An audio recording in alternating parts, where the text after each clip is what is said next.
Alors salut Mathieu. D'abord les matériaux, ça c'est un élément très important dans le vélo de randonnée. Souvent en randonnée, on part sur un vélo en acier. Alors pourquoi l'acier plutôt qu'un autre matériau? On va pouvoir le comparer à l'aluminium. Alors l'acier, les intérêts de l'acier, c'est que c'est un matériau plus souple qui va absorber les vibrations. Donc finalement, on va avoir un vélo qui va être plus confortable qu'un vélo en aluminium. L'acier a aussi d'autres particularités. D'une part, c'est un matériau qui a des propriétés à la fabrication qui vont être à vie. C'est-à-dire qu'on a une longévité qui va être importante et un cadre qui ne va pas bouger dans le temps. D'autre part, c'est aussi un matériau qui va être particulièrement solide. Alors notamment quand on part autour du monde, c'est pas exclu qu'un cadre puisse casser pour différentes raisons. L'intérêt de l'acier, c'est qu'on va trouver dans le monde entier des gens qui vont pouvoir souder, parce que le matériel est beaucoup plus simple qu'un soudage en alu, et tiendra aussi beaucoup mieux. Donc, propriété intéressante par rapport à la souplesse, par rapport donc à son confort. Alors, quand on dit souplesse, c'est pas non plus un matériau qui est mou. Hein, ça a quand même on va plutôt parler de quelque chose de moelleux. Ça a quand même un dynamisme, le cadre en acier. Notamment ici, on a sur le vélo Farad Manufacture, un vélo allemand, un acier en 25 chromo 4. Qu'est-ce que c'est le 25 chromo 4? C'est un mélange de chrome et de molybdène dans l'acier en double butède. C'est-à-dire que un acier, le matériau, on va l'étirer pour le rendre plus mince au niveau du centre.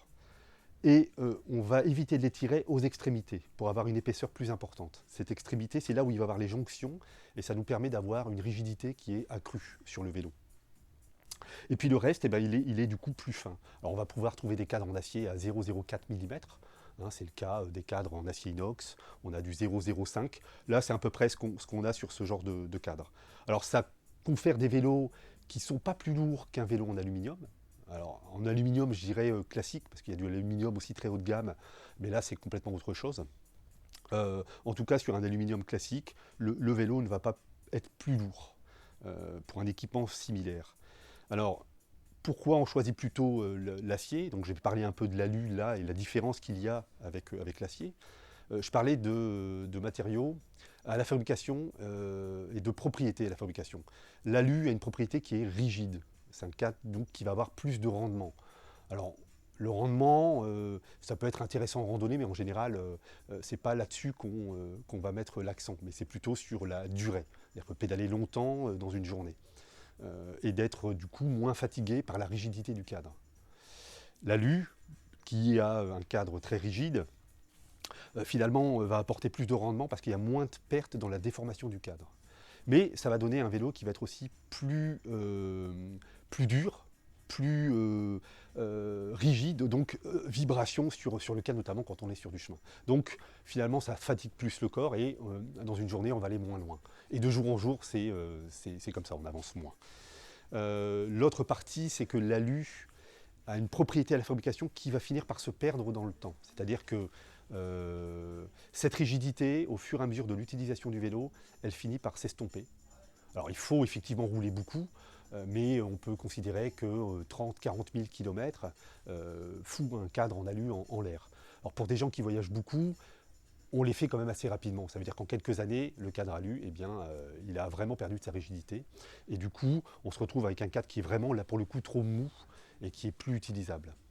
Voilà, en tout cas, l'alu, on le sait, j'en ai parlé tout à l'heure, va aussi être compliqué à ressouder, notamment quand on est à l'autre bout du monde. Euh, donc je préconise moi un vélo en acier pour partir en voyage. Voilà pour les matériaux. Après, au niveau des équipements sur un vélo de rando, eh bien, on peut avoir plusieurs choses. Ici, en l'occurrence, sur ce même Farad, on a un moyeu roll-off. Alors, qu'est-ce que c'est un moyeu roll-off? Ce sont des vitesses intégrées à l'intérieur de ce moyeu. En fait, ce sont des systèmes d'engrenages qui vont se mettre en place les uns avec les autres et qui vont, en fonction du diamètre de l'engrenage, donner un développement spécifique au vélo. Ce qu'on appelle le braquet, globalement. Sur ce roll-off, on a 14 vitesses intégrées dans ce moyeu qui se passe ici avec une poignée tournante.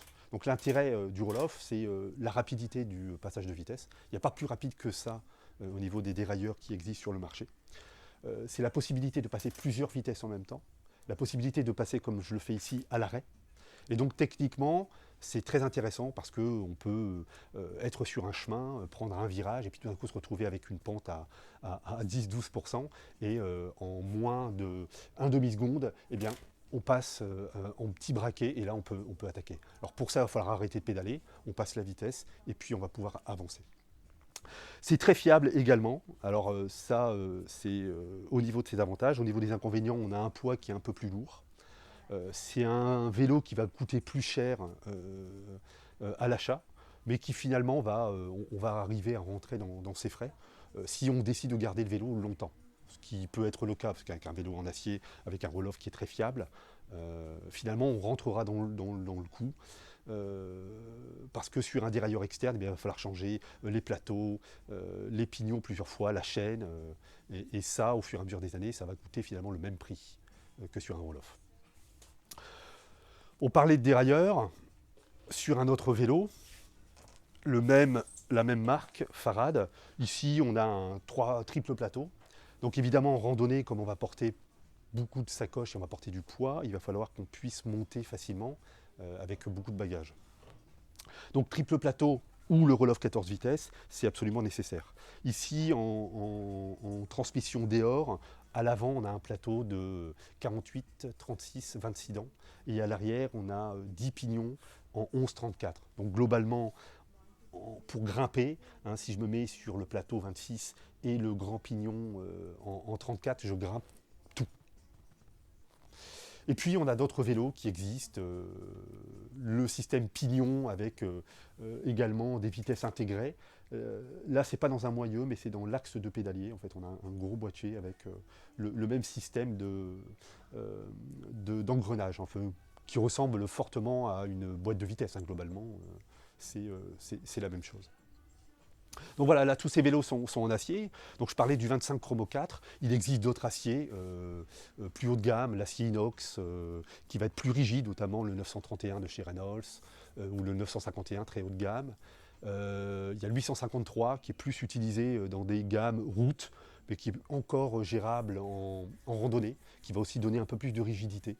Donc du coup on perd un peu plus en confort, mais c'est vraiment d'autres propriétés intéressantes. On a d'autres vélos ici en Reynolds 725, donc toujours de cette marque anglaise de cadre. Ici sont des vélos qui sont un peu polyvalents, typés cyclocross sans avoir la géométrie d'un cyclocross. C'est plutôt une géométrie entre le vélo de route et le vélo de rando, avec une base arrière un peu plus longue. Et c'est des vélos globalement qui peuvent être équipés comme des randonneuses. Donc porte-bagages avant-arrière, garde-boue si on le souhaite. On en a nous déjà équipé plusieurs pour des voyages au long cours. Le seul élément à prendre en compte, c'est que ces vélos sont vendus avec un plateau compact. Donc si on veut commencer à grimper, notamment un col qui va durer 3-4 heures, avec beaucoup de bagages, ben, soit on en a là, ou bien on change le plateau. Pour avoir un triple plateau, comme sur le Farad, moi je trouve que le 48, 36, 26, c'est un plateau très intéressant qui passe partout, qui permet de vraiment mouliner et puis ensuite de forcer pas mal. Dans le cadre de vélos de voyage, on a aussi ce qu'on appelle des vélos d'itinérance. Donc c'est des vélos qui vont permettre d'ouvrir d'autres perspectives de voyage. Là, c'est des vélos qu'on va retrouver ici, notamment chez une marque anglaise Genesis, avec un fat bike. Alors le fat bike a été inventé il y a une dizaine d'années pour traverser l'Alaska. C'est deux types qui ont fait ça pour faire cette aventure. Donc l'intérêt de ce vélo, c'est d'avoir des gros pneus pour tenir sur un sol meuble. Et d'avoir des pneus basse pression. Plus on va grossir le pneu, plus on va pouvoir être en basse pression. La basse pression, ça va permettre d'écraser le pneu et de tenir d'autant plus sur un sol meuble. Donc ça, c'est intéressant parce que voilà, d'autres perspectives de voyage. C'est un vélo qui est très à l'aise sur la neige, là où d'autres vélos ne passeraient pas. Alors après, les pneus peuvent être équipés de manière différente. Là, il n'est pas tellement cranté. Sur la neige, il pourrait être plus cranté. Là, on est plutôt sur un typé sable, quoique il pourrait aussi être un peu plus cranté.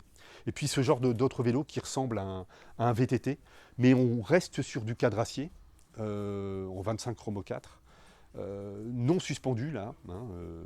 Et ça, c'est un vélo qui va nous permettre de traverser le Vercors ou les Alpes, enfin voilà, partir en itinérance pendant une semaine ou plus en léger. Et un vélo qui va passer aussi partout. Donc finalement, des vélos de voyage, on en a plusieurs. Je pourrais même parler du Brompton. Certains ont fait un tour du monde avec ce vélo. On a des clients de Cyclable Grenoble qui sont actuellement en train de faire un tour du monde avec, avec 2 Brampton. Voilà Mathieu pour les différents types d'acier, différents vélos pour la randonnée. Si on souhaite te retrouver, Régis, où doit-on se rendre? Notre magasin est situé à Lille, au 11-13 rue des Arts. On a une entrée atelier également rue Trulin. Et puis un site internet qui s'appelle cyclable.com. Donc voilà, tous nos vélos sont là, disponibles pour vous, à l'essai. Et je vous invite à venir dans notre magasin. On a un café qui est excellent. À bientôt.